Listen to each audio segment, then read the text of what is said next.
On today's PowerPoint, we are going to discuss assisting with individualized assessment procedures. This is task list item B2. It is important to note that this training program is based on the RBT task list and is designed to meet the 40-hour training requirement for RBT certification. The program is offered independent of the BACB.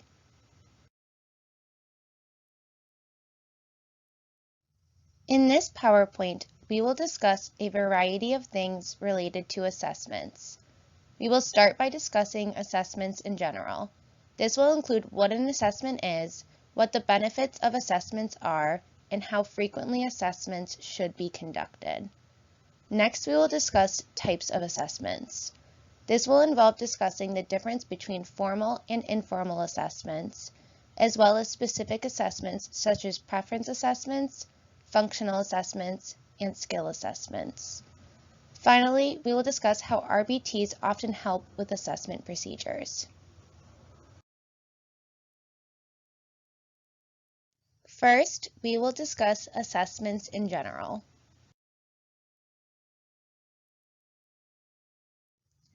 An assessment involves gathering information regarding a client's current levels and deficits. Assessments often involve observing and recording data on several skill areas. They are conducted in order to determine what skills the learner currently has, what placement or programs the client should be in, for example, if they need a low number of hours per week of services versus a higher number of hours per week of services. Also can help determine if they should be in a special education classroom or general education classroom. And progress. When you assess several times throughout services with a client, you can keep track of the progress they make throughout their time with your company.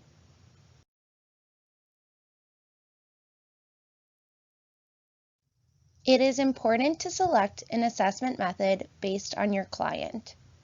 One factor that is important is their age. Some assessment measures were made with toddlers in mind, while others were made with adults or teenagers in mind. Additionally, some focus on school skills while others focus on language skills, for example. You must consider what you are trying to assess as well. If you are trying to assess their skills and deficits, it would not be appropriate to do so by conducting a preference assessment. You must select an assessment method that actually assesses what you intend to. Assessments can be done in a variety of methods, such as formal assessments, informal assessments, indirect assessments, and direct assessments. We will discuss the preceding assessments more in depth in future slides.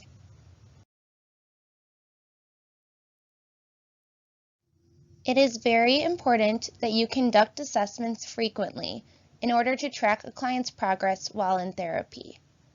A formal assessment should be conducted at the beginning of services. This allows the BCBA and others who work with the client to have an understanding of what the client's current strengths and weaknesses are. It also allows the BCBA to determine what to focus on when intervention planning. There also should be ongoing assessment of client performance while they are in services. Ongoing assessment allows for the BCBA to communicate with insurance companies, teachers, parents, and others about the client's progress. If an assessment shows that a client has made little to no progress, the BCBA is prompted to switch up the teaching methods or focuses of the intervention. On the other hand, if the assessment shows the client has made adequate progress, the BCBA may focus on a new skill or continue working on the skills that they're still in need of additional help. Ongoing assessment are often conducted every few months to 6 months for insurance purposes. Finally, an assessment should be conducted at the end of services. This gives a clear view of what the client gained while receiving services from your company. It is especially nice to be able to compare baseline data from the initial assessment to the data obtained from the final assessment.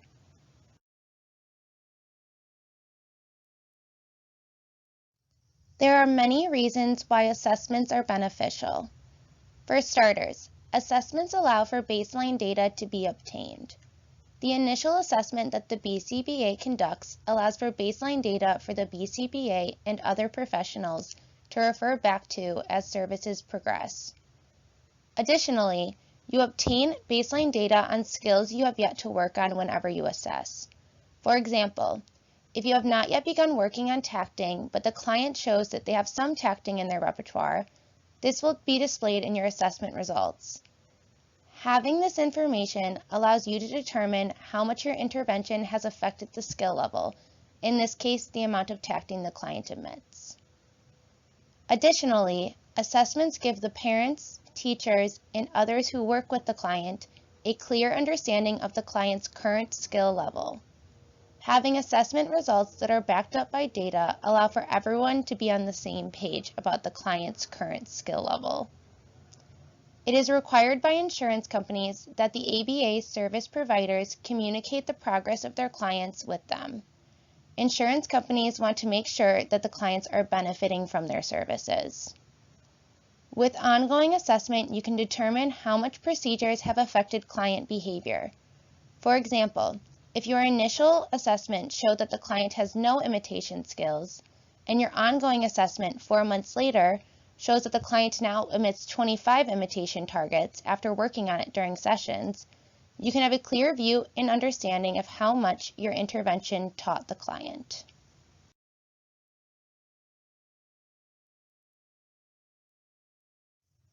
In regards to the roles within an assessment, the BCBA is responsible for implementing the assessment. They must plan the assessment, such as when it will take place, what assessment tool they will use, how long the assessment should take, what skill areas to focus on during assessment, and so on. They are responsible for writing the protocols on how to assess behavior. The RBT often assists in assessment.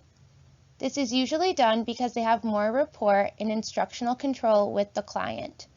The RBT is consistently working one-on-one with the client.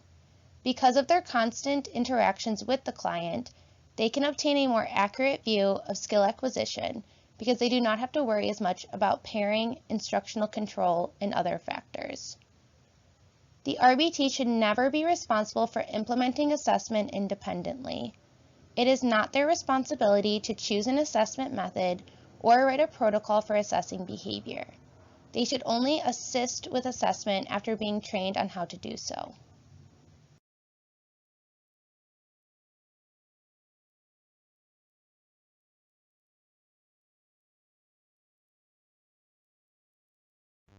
We are now going to discuss the various types of assessments as well as specific assessments that are commonly used in behavior analytics services. We will be covering formal, informal, norm-referenced, criterion-referenced, curriculum-based, preference, functional, and skill acquisition assessments.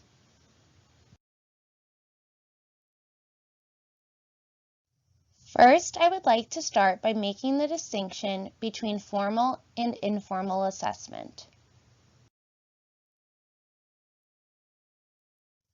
The following are explanations for formal versus informal assessments.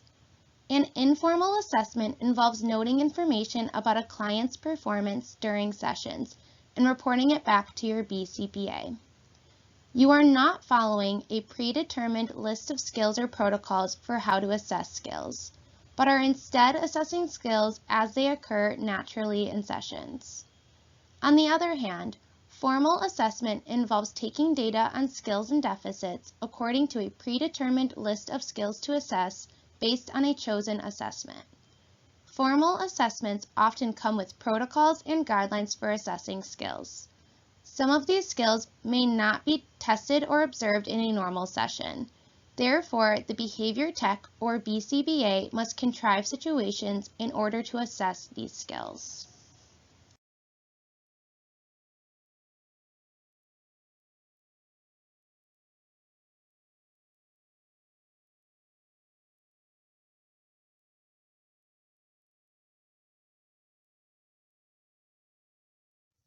An RBT or behavior tech often assists in informal assessment by creating session notes. Session notes are written by a professional working with or observing the child. It is used to communicate with other professionals, companies, billing agencies, and so on. Session notes are meant to be objective descriptions of client behavior during a session. A session note should include objective information. Objective information refers to only including information about behavior that is observable.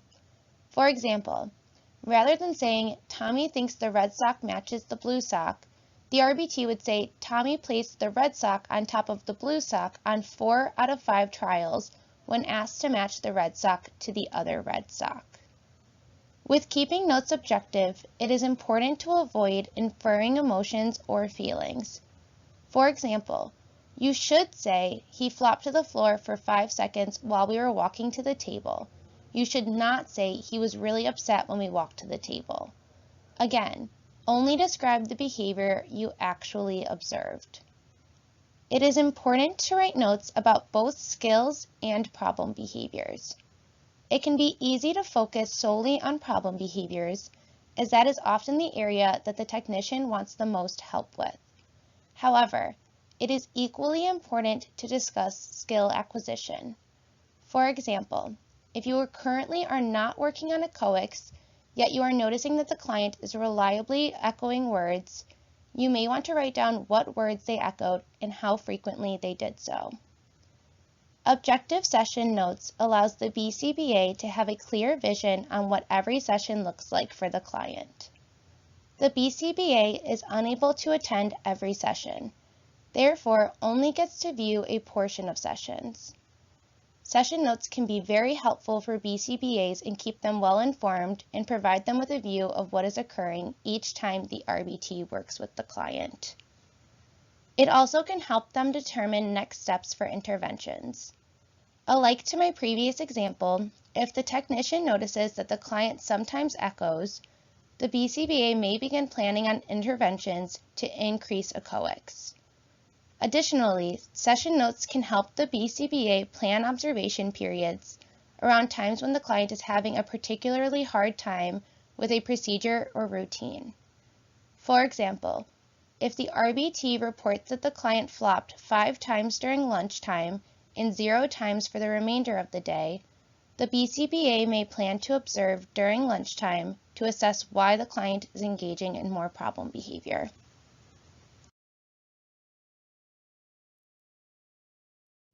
Types of formal assessments include criterion reference assessments and norm reference assessments. We will discuss both of these assessments more in detail in a few slides. These assessment measures are used to communicate with stakeholders and insurance companies, as well as guide behavior analysts in treatment decision making.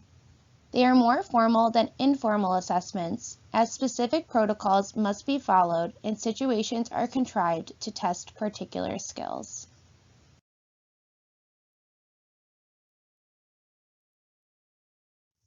We will now discuss norm and criterion referenced assessments more in depth. It should be noted that criterion and norm referenced assessments are meant to assess a client's current skills, not their preferences or problem behaviors. To begin, we will discuss norm-referenced assessments. Norm-referenced assessments refers to standardized tests, such as the ACT, GRE, or SAT. These tests are not individualized to each learner. Instead, the test has the same level of difficulty and information included in each test. These tests usually compare whether the student performed better or worse than a hypothetical average student. The results of all students are then placed on a distribution curve where the norm is determined by the results or performance of the peer groups. This allows for the client to be compared to others of the same age level or grade level. The results of these assessments place the client on a distribution curve. This curve provides information about where the client currently is performing in comparison to their peers. For example, if a client scores at the 20th percentile, that means they are scoring better than 20% of their peers. However, 80% of their peers are performing at a higher level than they are.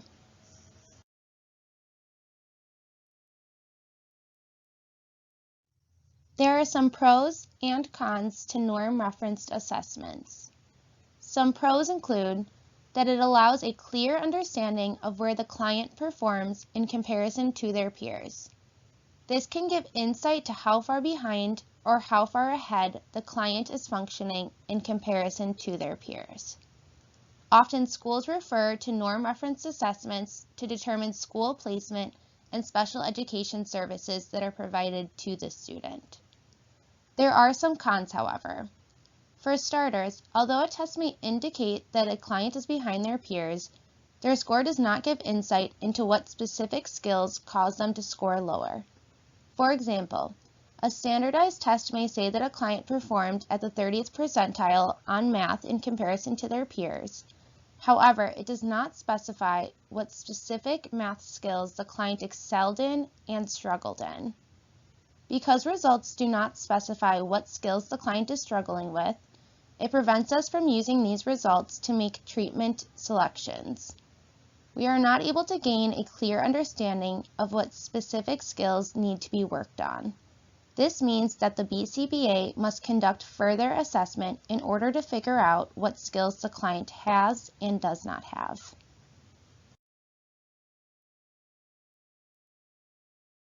Another type of formal assessment is a criterion-referenced assessment. This involves assessing how a client performs against a predetermined standard. Examples include the VB-MAP and ABLES, which we will discuss more in depth in future slides. Criterion-referenced assessments differ from norm-referenced assessments because they do not involve comparing client performance to others of the same age or grade level. It instead focuses on whether the client met the goal or skill level that they were expected to.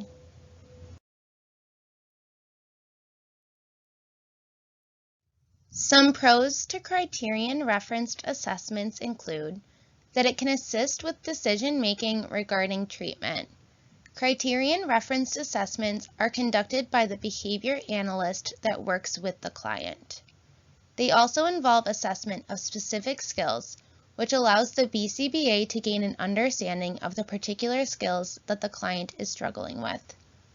The results are more clear than norm-referenced assessments, as these assessments often involve taking data on each occurrence or non-occurrence of a skill. Since you have clear data pertaining to each specific skill, you can determine what skills need to be worked on based on what skills the client is consistently struggling with. There are also cons to criterion-referenced assessments. One con is that you may set levels that are too high or too low for your client. For example, if you are working with someone who has autism, who has severe skill deficits, and is unable to communicate reliably, it may not be appropriate to expect them to complete math problems or write full sentences. On the other hand, if the client is able to communicate reliably and is considered higher functioning, it would be inappropriate to set a goal such as that they only manned for an item every hour.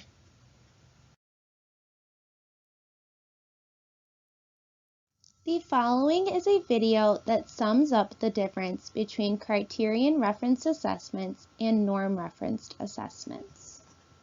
Welcome to Assess Minutes, where we take a complex assessment topic and break it down to make it easily understandable, because minutes matter.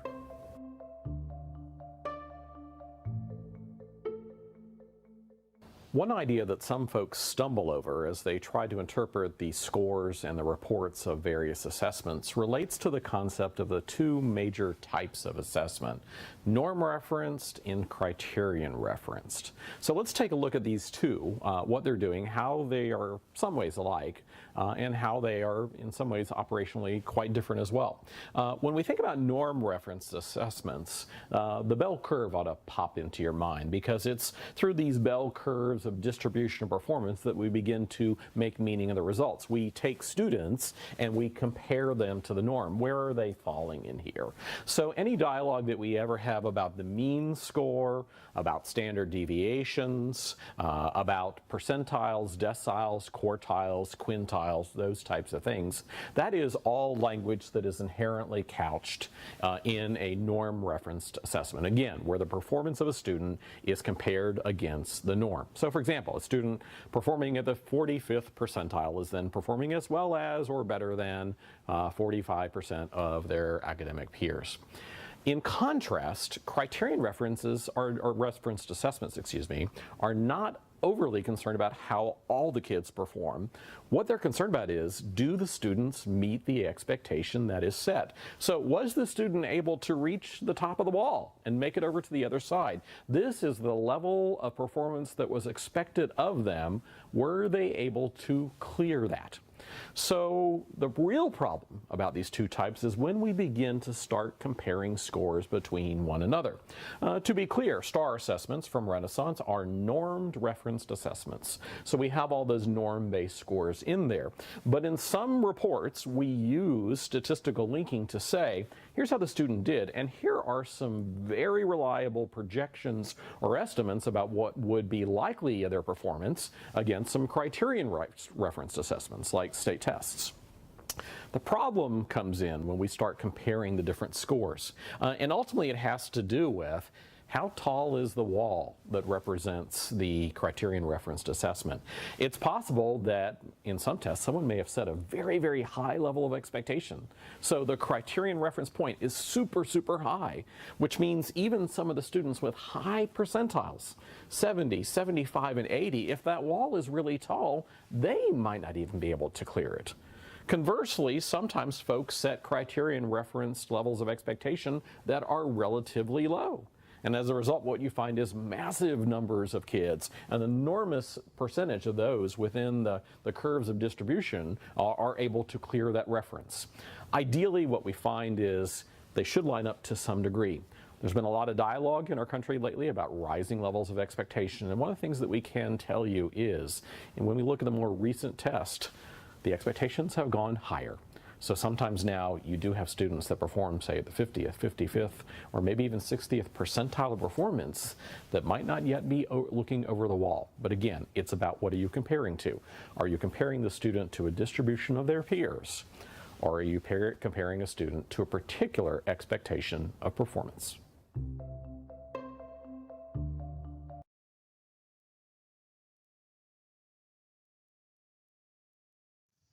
It is important to individualize formal assessments for your clients. The following are some ways that you can individualize formal assessments.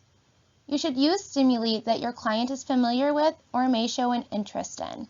For example, to increase motivation for a client to match similar items, you may have them match cartoon characters or pictures of trains if those are things that they are generally interested in. Along with the last bullet point, you should make assessment fun. It does not have to be formal in the aspect of sitting across from one another at a table. You can assess naturally while playing. For example, if you are curious about a client's motor skills, you could have them play basketball or soccer or engage in some other activity that requires physical movement and coordination. You should also ensure that the assessment method chosen is one that is appropriate for your client. You should not select a functional living skills assessment if your client does not show any of these skills, such as being able to brush their teeth or use the toilet. Instead, you should select an assessment that best fits your client in their current level of functioning. Finally, you should select specific targets to assess. You do not have to assess every single skill that an assessment lists. Instead, you should select skills that your client infrequently engages in or ones that you think your client may be able to engage in because they have the prerequisite skills for that skill. If you have observed your client engaging in one behavior several times and feel confident that they have the skill, you do not have to assess it.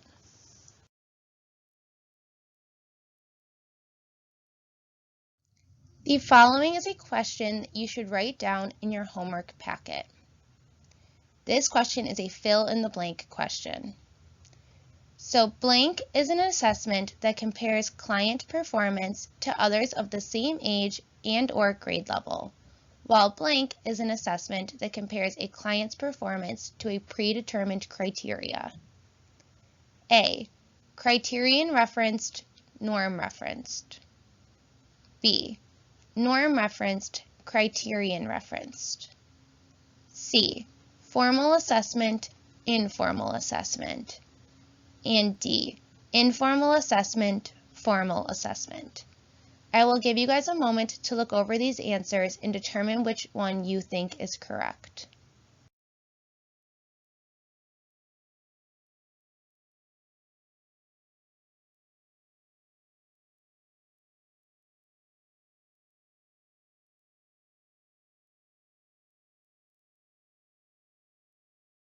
The correct answer was B. Norm referenced, then criterion referenced. Norm reference assessment is an assessment that compares client performance to others of the same age and/or grade level, while criterion reference assessment is an assessment that compares a client's performance to a predetermined standard. Again, with criterion reference assessments, you are not necessarily concerned about the client's performance in comparison to the average performance of their peers. Instead, the client should be making progress in comparison to the last time they were assessed. The assessor is expecting that the client will meet these criteria. On the other hand, with norm reference assessment, you are mostly concerned about their performance in comparison to the performance of their peers. The results of a norm reference assessment place the client on a distribution scale where you can see how their scores compare to others.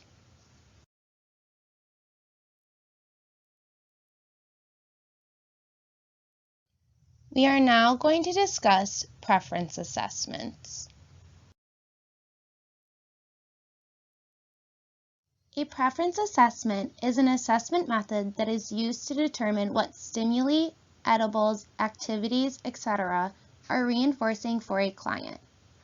They are important because you need effective reinforcers for interventions to be effective.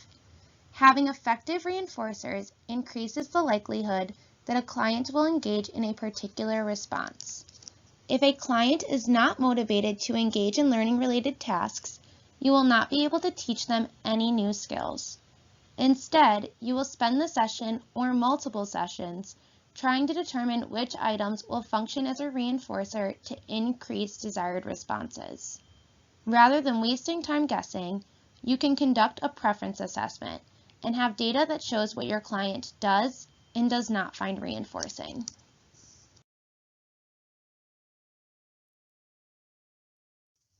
There are several ways you can conduct a preference assessment. I will only briefly discuss these as they will be discussed more in depth in a future PowerPoint. For starters, forced choice or paired stimulus preference assessments involve presenting two stimuli at a time to a client. The client is asked to choose one of the two stimuli. Whichever one the client does choose is circled on the datasheet and a new trial begins. Each stimulus is presented several times, and at the end you are able to calculate which items were selected the most and the least amount of times. Next, free operant preference assessments involve allowing the client free access to a variety of stimuli. Whenever the client begins to engage with an item, the assessor will start recording duration on a timing device. The items that the client engages with for the longer amount of time are considered to be more preferred in comparison to items that the client engages with for a less amount of time. Another method, and the final method we will discuss in this PowerPoint, is multiple stimulus without replacement preference assessments. This method involves presenting an array of items to a client and asking them to choose one item. After they have chosen an item, you cover the array so that they cannot choose another item, and you allow them to consume the edible or engage with the item for a few seconds. After this is completed, you remove the item and present the array again. This time, the array should have one less item or edible because you did not represent the item they already chose. This means that the array will get smaller and smaller on each trial until there are no stimuli. The following is a video showing a multiple stimulus without replacement preference assessment using edible items.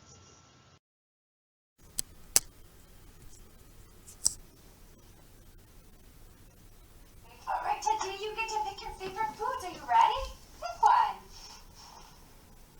Cheesy, good choice. Nice calm body, bud.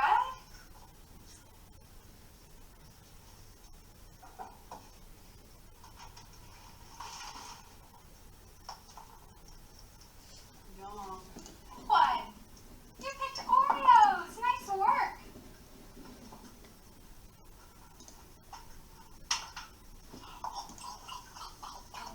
Pick one. Goldfish, good choice.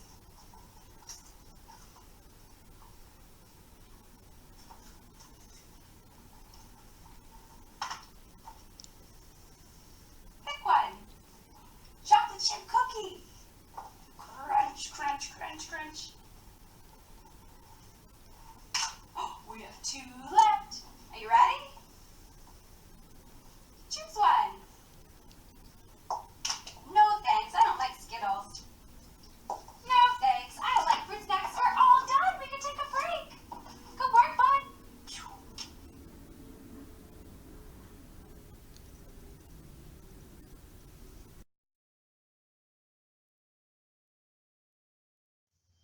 There are several ways that an RBT can assist with preference assessments. For starters, they can present the reinforcers. This involves presenting the stimuli to the client as the preference assessment method chosen describes to. They also can take data for the assessment. This can be the original data or IOA data to ensure the accuracy of the data collector. Ensuring that you have accurate results for a preference assessment will increase the likelihood that you will find effective reinforcers. Also, RBTs may help set up preference assessments. Some assessments, such as free operant assessment, can have a contrived aspect to it where a location is set up with the client's most highly preferred toys. The RBT can help determine what these toys or items are, gather the items, and set them up as needed.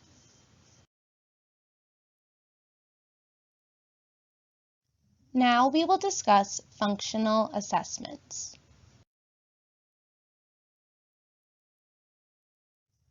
A functional assessment is an assessment method used to determine what is maintaining behavior. In other words, why a behavior is occurring. This often involves looking at what antecedents and consequences come before and after a behavior. The antecedents can tell you information about in what settings, after what events, and so on are more likely to cause the behavior to occur. The consequences can tell you information about what is likely to occur following the behavior, thus is likely to be what is maintaining the behavior. For example, a client may consistently flop whenever given the demand, sit down. The antecedent in this example is the demand, sit down, and the consequence of flopping is that the client escapes that demand and does not have to sit down as they are now laying on the floor. These types of assessments are important because it allows you to create interventions that decrease the problem behavior and replace it with an appropriate behavior. In regards to the example I gave before, you would not want to only decrease flopping. You also would want to teach an appropriate response to take the place of the flopping response. For example, you may teach the client to ask for a break.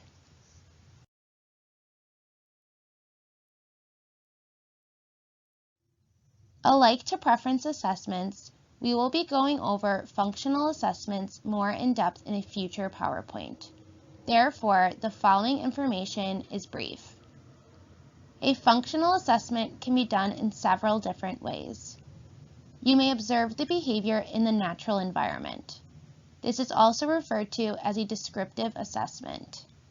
If a teacher informs a BCBA that the client is consistently struggling during lunchtime, the BCBA may go to the school during lunchtime and simply observe the client in their natural environment. They would not interact with the client or contrive situations to cause problem behavior. They would just take notes on what is occurring. Another assessment method involves contriving situations to see if a behavior occurs. This is also referred to as a functional analysis. Before conducting a functional analysis, the BCBA should have hypotheses of why a behavior is occurring. Some possible hypotheses could include that the client engages in the behavior to receive attention, or access to tangibles, or escape from demands. Once these hypotheses have been made, a functional analysis will be conducted. In an FA, the client's problem behavior is reinforced by the consequence that the BCBA thinks may be maintaining behavior.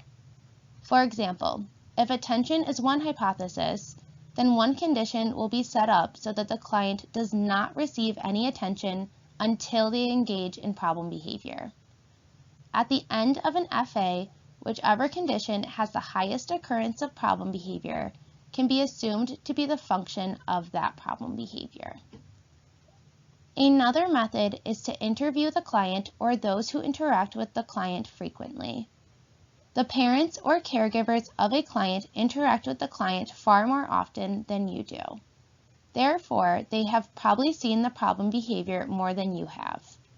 They may have insight as to what is causing the behavior, how frequently the behavior occurs, and so on.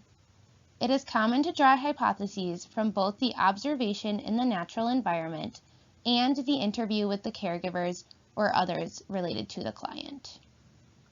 An RBT is able to be involved in the functional assessment process. The following are some ways they may get involved. For starters, they may help take data, such as ABC data.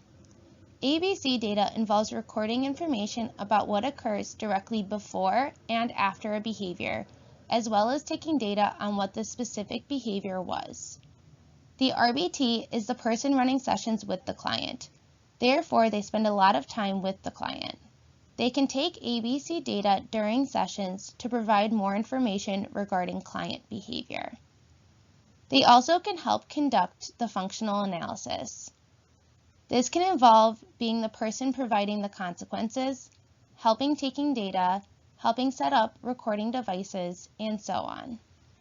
As always, the RBT should not be responsible for assessing behavior. They should only be involved in the assessment process with guidance and supervision from their BCBA.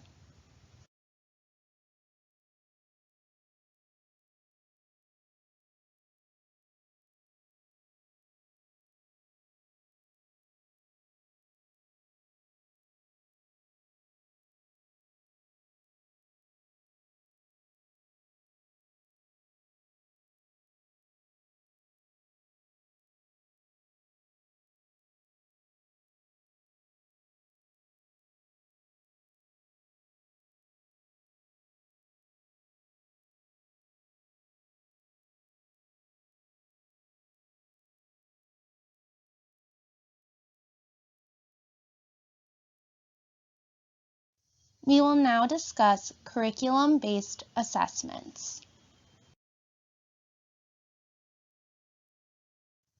A curriculum-based assessment is a criterion-referenced assessment method. It involves testing a classroom of students or a particular student on the material that the teacher has taught them. Therefore, the assessment is specific to already created curricula and not specific to a developmental sequence that other assessments tend to follow. This differs from norm reference assessments because the test is tailored to the specific topics and learning material the teacher has covered. It helps teachers to identify if the teaching methods they are using are or are not working, or if there is an area that needs to be targeted more. If all of or a majority of the students perform poorly, the teacher must evaluate next steps, which may include adding additional learning opportunities for a particular subject or switching the teaching method. It also can help identify which students need more help. If one student is performing low consistently, this student may need more support while in the classroom.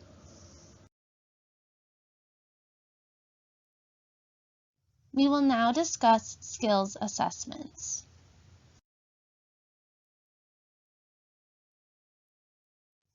Here are some common assessments that are conducted in ABA.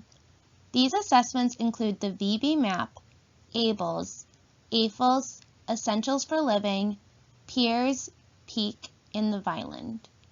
All of these assessment tools are separate from one another and target both similar skills as well as different skills. For the next few slides, we will discuss the VB MAP, ABLS, AFLS, and Essentials for Living. I will provide links for where you can find information for Peers, PEAK, and the Vineland at the end of these slides.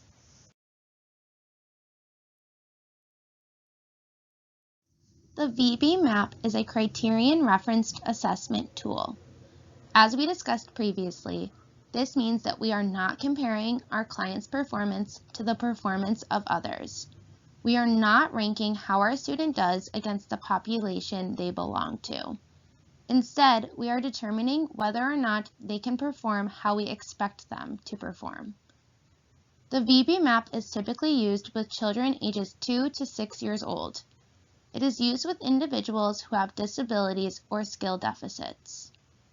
It's suggested that the assessment is conducted every 6 months. To make progress within the assessment, the client must learn a considerable amount of skills. Therefore, having 6 months between assessments allows for adequate learning time.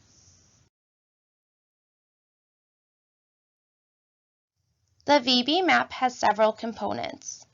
The first component is a milestones assessment. The milestones assessment is made up of 170 milestones that are broken up across 3 levels. The first level is milestones that individuals between 0 and 18 months should meet. The second level is made up of milestones that 18 to 30-month-olds should meet. And finally, the third level is made up of milestones that 30 to 48-month-olds should meet.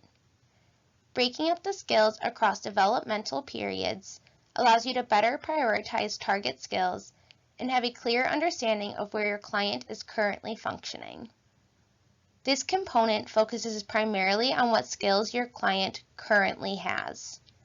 This means that you will test each skill to see if your client is able to engage in that skill. There are several skill areas that are assessed. One of them is manding. A mand is when you request for an item, activity, edible, and so on. Someone engages in a mand when they communicate to gain access to something. For example, if a client wants a potato chip, they may say chip or exchange a chips icon. Manding can also be in the form of asking for something to be removed or stopped. This area looks to see how many mands the client emits, how many different individuals they mand to, in what situations they are likely to mand in, and how many different environments they mand in. A second skill area focused on is tacting. Tacting is labeling an item. For example, if a client is going through a storybook and sees a tree, an appropriate tact would be them saying tree. This area focuses on how many tacts the client emits, whether they are spontaneous or prompted with a question such as what is it, and so on. An echoic is when a client imitates the vocal response of another individual. For example, if you say tree and the client says tree afterwards, they are echoing or imitating your vocal language. This area focuses on how many echoics the client is able to emit and how complex the echoic response may be. An interverbal is when a client makes a verbal response based on the verbal response of someone else. Examples include a client answering the question, "How are you?" with an appropriate response such as good. Another example is if a teacher or RBT is singing a song such as "The Wheels on the Bus" and stops at the end of every line to allow the client to fill in the last word. This section assesses the client's ability to answer questions, fill in the blank, and so on. Independent play refers to how well the client can play by themselves. Some examples include a client's ability to stay engaged with a particular toy for extended periods of time, or how well they can functionally play with a toy instead of stimming with a toy. Another area is social and social play. This area focuses on the client's ability to interact with others around them. This area assesses skills such as eye contact with peers, parallel play with peers, manding to peers, and so on. There are several other areas assessed within the milestones assessment. These areas include imitation, direction following, reading, writing, math, and so on. The skills become more complex every level that the client reaches.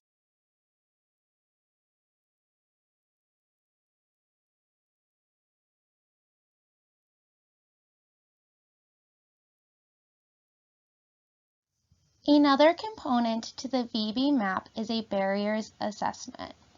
This assessment involves assessing 24 common barriers to learning. A barrier is considered something that prevents the client from skill acquisition. This includes assessment of problem behaviors, instructional control issues, incorrect echoic behaviors, and so on. If the client is frequently engaging in problem behavior, causing the RBT to devote 50% of session time to dealing with problem behavior, this may be a good example of a barrier to learning. Results of this assessment can let the BCBA and others know that more session time needs to be devoted to replacing these problem behaviors or gaining instructional control, for example, rather than focusing solely on skill acquisition. Another type of assessment included in the VB map is a transition assessment. This assessment helps to identify whether a client has made enough progress to transition into a less restrictive environment. Examples of less restrictive environments may be moving a client from a full-time special education classroom to a general education classroom, where they have help from an aide.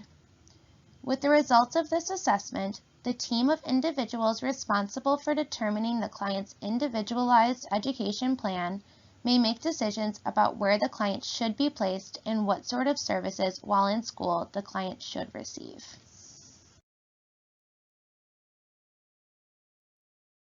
Another assessment that is common in ABA is the assessment of basic language and learning skills.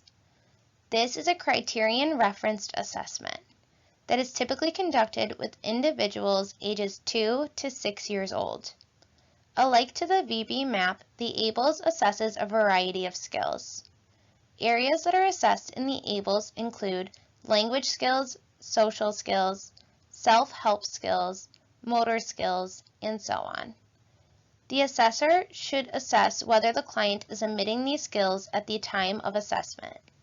If they are, they will mark it down as a current skill, and if they are not, they will leave it blank on the data sheet. This shows that it is a skill that still needs to be targeted and worked on. The ABLES is very similar to the VB map, but assesses a wider variety of skills.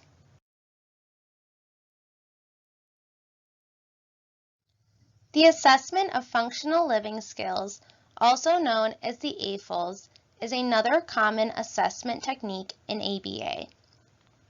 Alike to the previous assessments, it is a criterion-referenced assessment.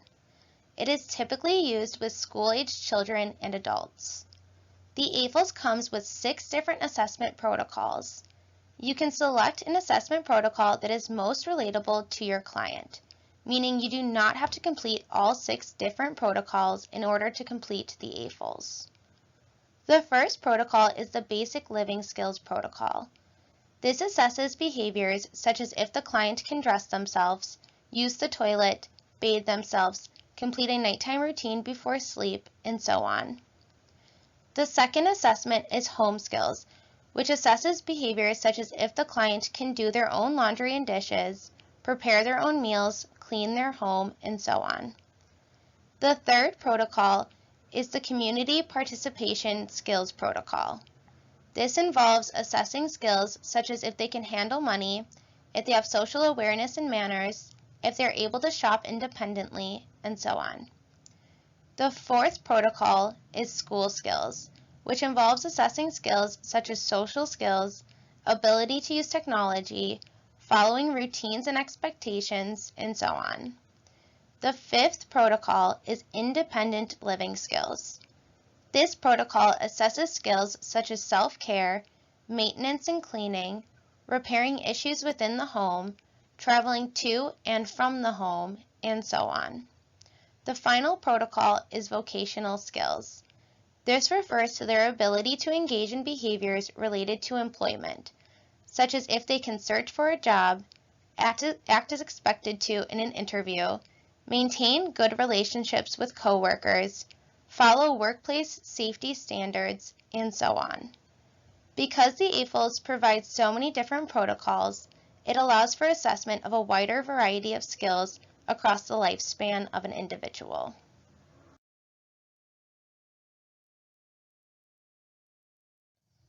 The final assessment tool that I would like to discuss in this PowerPoint is the Essentials for Living assessment tool. This tool assesses functional living skills that everyone should have. It is used with individuals who are about 2 years old and older. One main benefit to this tool is that it involves protocols for both assessment and teaching. This means that you have guidelines for how to assess the skill as well as protocols for how to teach the skill if you find that your client does not have the skill. Essentials for Living assesses a variety of skills including communication, daily living skills, vocational skills, academic skills, and component skills.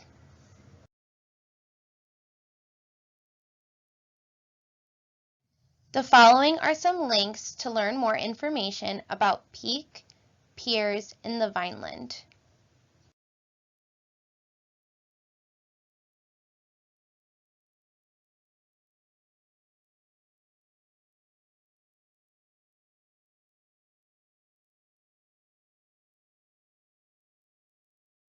The following is a question that you should write down in your homework packet.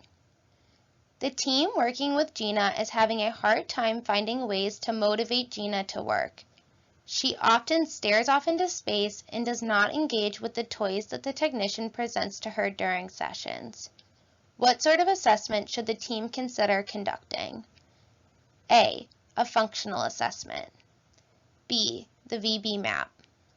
C. A preference assessment. Or D. Continue with trial and error, otherwise known as guessing.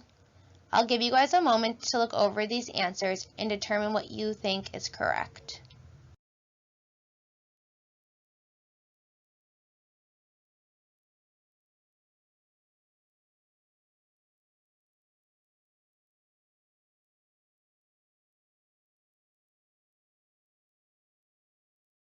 The correct answer is C, preference assessment. It is important to conduct a preference assessment when you first begin working with a new client. Every client is different.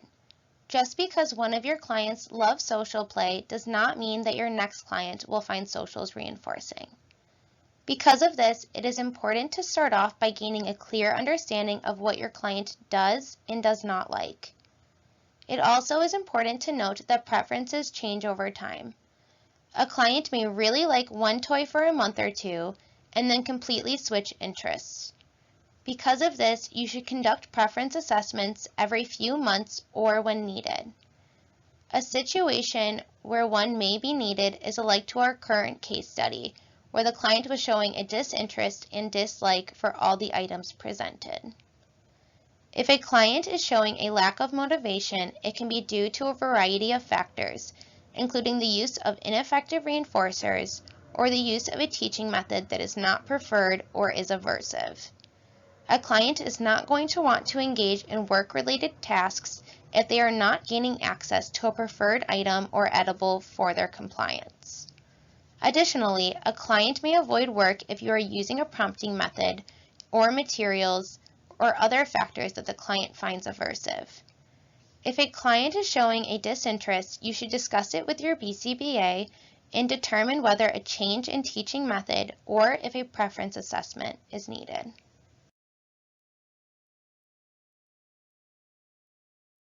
The following is a question that you should write down in your homework packet. Liz has been in services for about 6 months now. Her family wants to see an overview of the progress she has made thus far. What assessment method should you use to gather data in order to show her parents her progress? A, an informal assessment. B, a formal assessment. C, a functional assessment. Or D, a preference assessment. I'll give you guys a moment to look over these answers and determine which assessment you think is correct.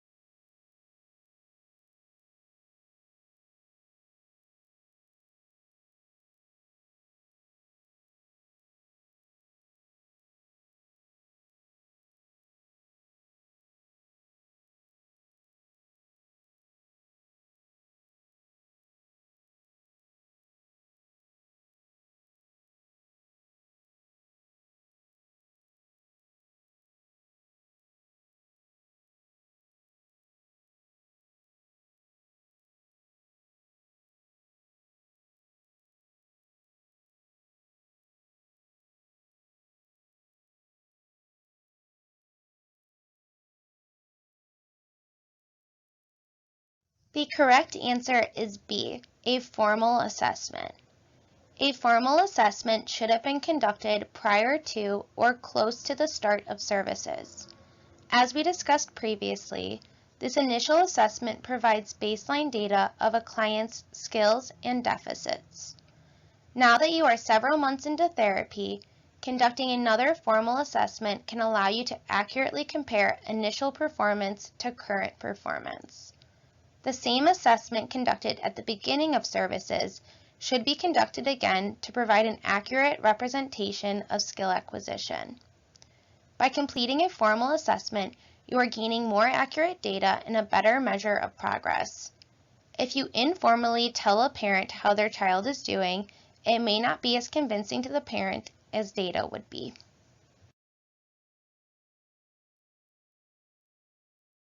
We will now discuss how RBTs can assist with assessments.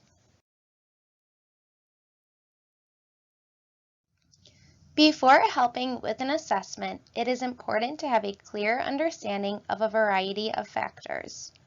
For starters, you must know what the target behavior is.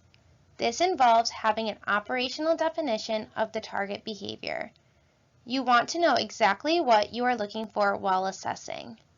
Having this clear understanding will prevent you from obtaining inaccurate data or focusing on behaviors that are not relevant to assessment. You also want to have a clear understanding of how the BCBA would like the target behavior to be assessed. The BCBA may have requirements for what stimuli to use, how to present instructions, and so on. You should receive clear rules and guidelines from your BCBA on how to assess behavior. You also want to have a clear understanding of the rules of the chosen assessment protocol. Some assessments prohibit while others allow for direction to be repeated several times to increase the likelihood of a client responding, or some allow or do not allow a skill to be assessed several times. Knowing these rules will allow you to follow the guidelines of the assessment procedure chosen by your BCBA. As always, you should ask questions if you are uncertain about something. It is important to ask as many questions as you have, as it is better to ask too many questions than to ask too few questions. Having inaccurate data for an assessment can affect services, as a client may be given too high of goals that are out of their abilities or too low of goals that they could easily achieve without programming.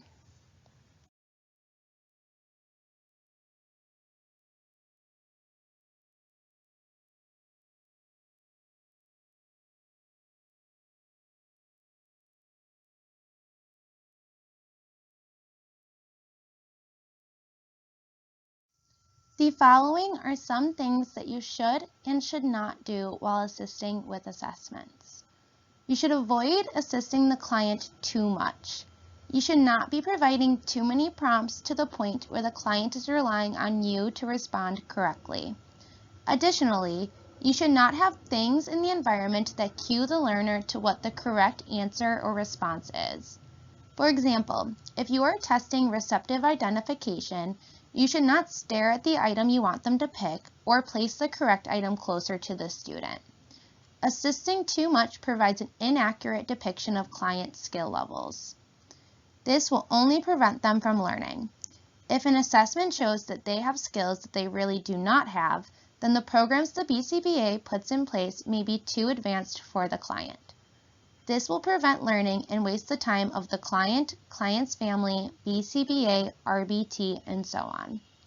Additionally, you should follow protocols exactly as written. If a protocol lists an exact instruction to give, prompting level to use, how many times to repeat an instruction, and so on, make sure to be familiar with these guidelines.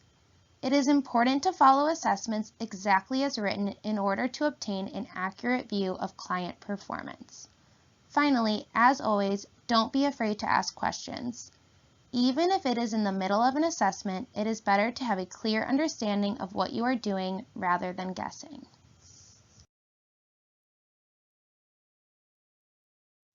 The following is a question you should write down in your homework packet. What are some responsibilities that an RBT may have while assisting with assessments? You should select all that apply. A. Taking IOA data. B. Presenting trials, stimuli, etc. to the client. C. Coming up with how to assess the skill. And D. Choosing an assessment protocol. I'll give you guys a moment to review these answers and determine which ones you think an RBT could be responsible for.